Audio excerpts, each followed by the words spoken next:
today I really want to make some caramel chip cupcakes, and if you like this video, give it a like, comment and subscribe to my channel for more videos. In a bowl, combine a half a cup of butter and 1 cup of sugar. Mix until it's well combined.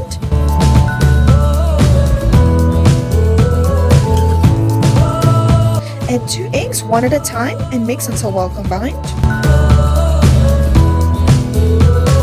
Add 2 teaspoons of baking powder, a pinch of salt, 1 teaspoon of vanilla essence. Add 2 cups of flour in 2 batches, and add a half a cup of milk and 1 cup of caramel chips.